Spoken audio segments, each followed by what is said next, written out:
Good evening and welcome. I'm your host Lord Sigmund and this is your GMan Season 15 Division 4H Matches of the Week recap for Week 1. This week I'm going to be going over, I've watched all the matches, so I'm going to be giving a quick summary of all the games that happened this week and then giving my predictions for the games that happen next week. So first up, first matchup is the Chaos Black Nightmares Chaos team versus the High Barnet Raiders Lizardman team. The High Barnet Raiders won 1-0 and the match went as follows. So the Lizardman chose to receive in the first half, but the Chaos got a blitz that unfortunately did very little for them as they were all mostly lined up on the line of scrimmage. The next 3 turns were spent uneventfully blocking down the line of scrimmage on both sides, while a skink brought the ball downfield with a few Saurus friends. The rest of the first half was spent with that skink dodging the Chaos team along the end zone, managing to stall out to turn 8 for the touchdown. The second half started with the skink and the star ball carrier Beastman badly hurt and a rookie Chaos Warrior sent off, before a thrown rock badly hurt one of the claw Beastmen as well, adding to the tally. Chaos spent the first 3 turns unable to get the ball past the third row of the opponent's half before taking it on an ill-advised unaccompanied trip towards the Lizardman end zone on turn 12. A Lizardman wizard fails to bring the ball carrier down with a lightning bolt, but an easy blitz does the job instead. A scatter let the Chaos team get back on the ball, but they were unable to break through the Lizard defences and score over the next 3 turns, leaving the end score at 1-0 at the end. The Chaos Black Nightmares got 9 skill points, with no skill ups unfortunately, and the High Barnet Raiders got 14, picking up Mighty Blow on a block guard Saurus, which is going to help them continue to rake in the star player points on that player. Our next matchup was the Black Creek Buccaneers versus the Patchy Pack Dark Elves versus Necromantics. This game ended in a 1-1 draw, which doesn't really reflect what happened in the game. It's quite an interesting game to watch. The Necromantics chose to receive at the kickoff, and a riot caused both teams to lose a turn. The Necros got the ball picked up by a ghoul and caged up midfield by turn 3, while the Elves built a screen in front of the cage. Some pretty good elf screening led to the ball only being in the middle of their half by turn 8. Unfortunately for them though, they underestimated the speed of the Necromantic team a bit, focusing on screening directly in front of the ball carrying ghoul, in front of the cage on the side of the pitch, leaving a gap for a werewolf on the other flank with dodge to accept a handoff from the ghoul and dodge through the screen on a 3+ to score with only 1 go for it. I think the Elves would have been better off here trying to make the Necromantics score earlier rather than hard screening, and attempted a 2-1 win. The second half started with 11 players on each side, and a failed elf pickup let the Necromantics get 2 players marking the ball in the elf half. But the Elves do manage a 3+ pickup on the next turn. The Necromantics blitz the ball carrying Witch Elf in turn 10, but don't attempt to pick up. They would have had to dodge to try and do the pickup, and the Elves easily pick it up on the next turn and pass it round the Necromantics to take it to their end zone on turn 11. They then spend the rest of the game stalling and screening out, going for the safe 1-1 draw, and the Necromantics are unable to stop them. On the last turn before scoring, they even they injured the skilled ghoul on the Necromantics team, giving a smashed ankle and losing a point of movement. So the Patchy Pack on the end of that game gets 8 skill points with no skill ups. However, the Black Creek Buccaneers rake in 17 of them, rolling plus agility on the last two skill blitzer. So he's probably going to be looking at picking up Leap next. Our next matchup is the Ulfragangers versus the Swedish Forest Wolves, Norse versus Necromantics. This game ended 1-0 to the Swedish Forest Wolves. Necromantics picking up a win there.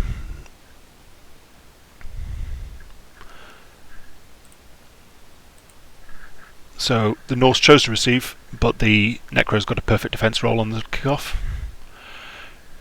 Turn 1, a blitz from the Claw Pylon Mighty Blow Wolf turned a block guard Ulfwerner into so much mush.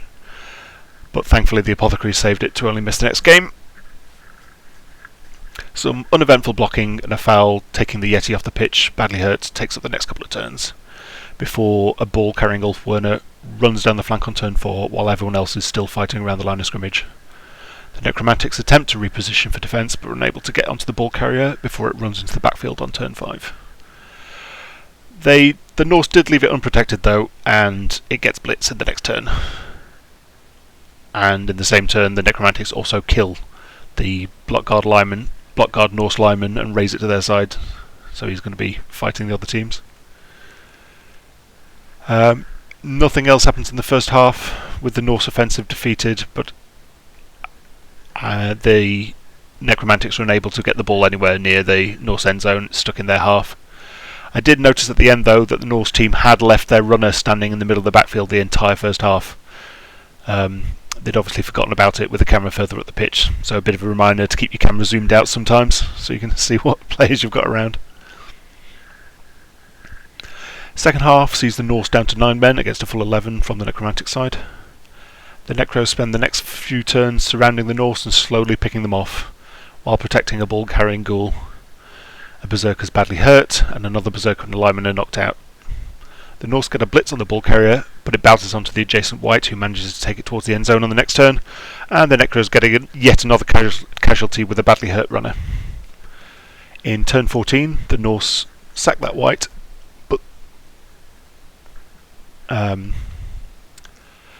but by turn 16 there are 4 of them on the pitch. The Norse sack that wight, but by turn 16 there's only 4 of them on the pitch versus 10 Necromantic players, meaning that the Necros are easily able to pick up the ball again and score the winning touchdown on turn 16. The Ulfragangers got 11 skill points, with their block Mighty Blow Ulfwerner picking up 6 casualties, taking it to 31 SPP and getting guard. The MVP on their Killer Berserker took it to 33 SPP, and it picked up tackle to go with the pylon Mighty Blow it's got. The Swedish Forest Wolves got 17 SPP, but only 1 skill up on a zombie, which rightly takes Dirty Player, as I mentioned they should in my precap.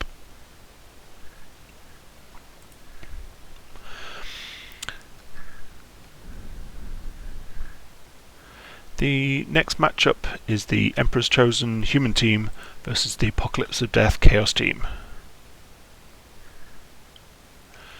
This was a bit of a bloodbath.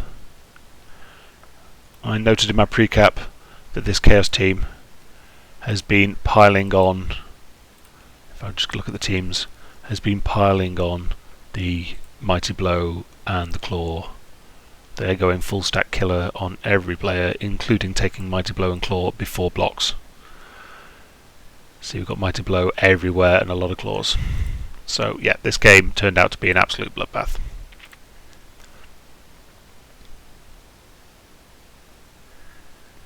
The Chaos chose to receive, and they got a high kick, which meant they catch with their extra arm Beastman, and he brought it into a loose cage near the midfield after catching.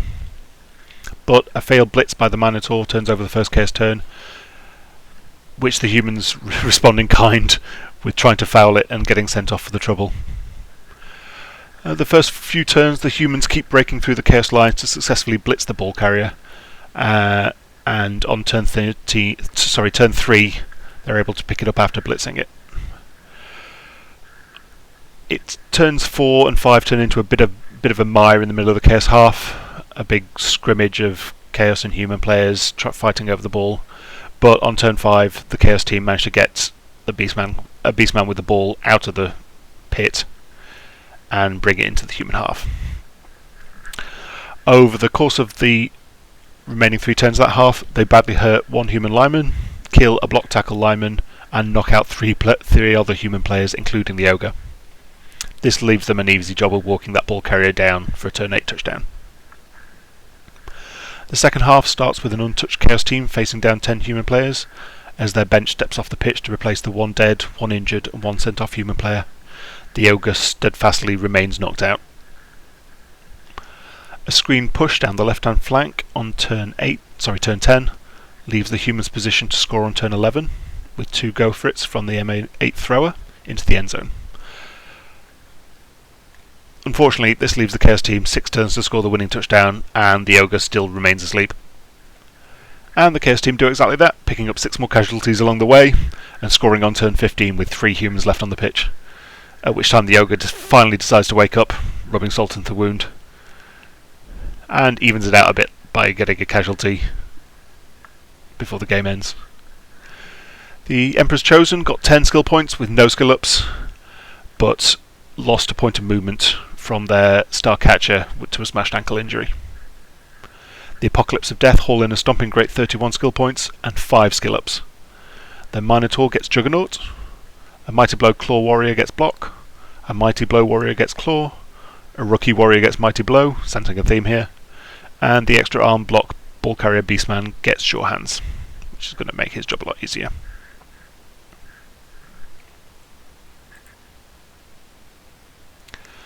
Next is the Warbeasts Orcs vs Sewer Kings Skaven. This was a 2-0 win to the Sewer Kings. The Orcs chose to receive, but the Skaven got a perfect defense kickoff roll. The first couple of turns is just spent hitting rats on line of scrimmage, and rats trying to get out or dodge away. The Orcs cage up in the middle of the field on turn 2. On turn 3, for some reason, the Orcs, rather than carrying on with the cage down the field, decide to hand off to a ball to a blitzer on the line of scrimmage and run that blitzer down the field unprotected. Immediately after doing that, they fail a block with a troll and turn over the turn. Skaven, with their obviously better mobility, easily blitz that ball carrier and retrieve the ball, and with a bit of back and forth over the next couple of turns, eventually a gutter runner manages to pick up and hand off to another gutter runner to get to the ball to the Orcs end zone, where they stall it out for 2 or 3 turns until turn 8 touchdown. The Skaven drive in the second half immediately starts with 1 knocked out Black Orc and no. The Skaven drive in the second half starts with 1 knocked out Black Orc and no Skaven losses, and they start out strong by niggling a blitzer on the line of scrimmage. It's saved by the Apothecary to no casualty, to the Orcs' benefit, but then the Skaven failed a ball pickup turn 1. Don't waste a reroll turn 1, but then on turn 2 when they try to pick up again, they fail again and use the reroll to get it. The Skaven cage up on the flank, while Orcs continue to bash them a load, picking up 3 rat knockouts and a kill in 3 turns. But they don't manage to stop the gutter runners, and the second touchdown is picked up on turn 13, running rings around the Orcs. Little else happens in the game except an injured gutter runner, which is saved by their Apothecary. The Warbeasts get 9 skill points and pick up tackle on a Black Orc with block. I'd probably gone for guard there myself, as they'd already got 2 tackle blitzers, but I don't blame them for wanting more tackle after facing the gutter runners this game, and me saying how much important tackle was in the pre-cap. The Sewer Kings got 15 skill points, rolling a double on a plus MA gutter runner, giving them 2 heads, and picking up tackle on their second blitzer, which is good. Now they've got 2 Mighty Blow tackle blitzers, and skilling up Skaven blitzers is not an easy task. The next matchup was Bowie's Boyos Pro Elves versus the Highwaymen High Elf team. This was a 3-1 win to the Pro Elves, and was a bit of an unlucky game for the Highwaymen, especially the second half. So the first half, the Pro Elves chose to kick, the only team to do so this week, but they got a blitz and managed to get a few elves into the opponent's half towards the ball, which is near the High Elf end zone. The High Elves retrieve the ball, pass it round those elves that invaded, and cage it up on the line of scrimmage on their turn. But the Pro Elves follow up by repositioning round and wrapping the cage. This repeats over the next 4 turns, with the cage moving to the side or back to the middle and the Pro Elves following, before the High Elves make a break for it turn 6 and push the ball carrier, protected with a blitzer, down the right hand flank. The High Elf has 2 guard linemen as well as a guard blitzer, I believe, and a well positioned tackle blitzer on the High Elf team stop the Pro Elves from being able to stop the High Elf offense, and they managed to score on turn 7 with a lovely pass into the end zone to a catcher there. The next drive starts with 1 casualty on each side and 1 knocked out High Elf, leaving 10 players for each team, and 2 turns for the Pro Elves to equalise before half time. A deep push up the left flank puts 7 Pro Elves and the ball halfway up the High Elf half by the end of turn 7, but the High Elves reposition very well to surround them and screen off the end zone on their turn 8, as well as removing the Pro Elf Guard Blitzer with a badly hurt roll. It takes a failed 1 dice block, followed by 3 2+ dodges and 1 go for it by an Agility 5 Blitzer to get the Pro Elves into the end zone, and then a 4+ pass by the ball carrier with a 2+ catch to get the equaliser on turn 8. Bit of luck there, actually. It was a nice score. The second half started with a thrown rock knocking out a High Elf catcher and leaving one of their flanks wide open. A failed vanity pass from the Pro Elves, though, left the ball on the floor, and the High Elf players came through the Pro Elf line to mark it and harass the Pro Elf players that were near it. The next 2 turns are a bit scrappy, but the Pro Elves managed to get the ball around the High Elves, hand off to a catcher, and score on turn 12 to go 2-1 up. 9 players each on the pitch for the next drive, and for the 3rd time the kickoff roll goes badly for the High Elves with another blitz. Feeling a bit sorry for them at this point.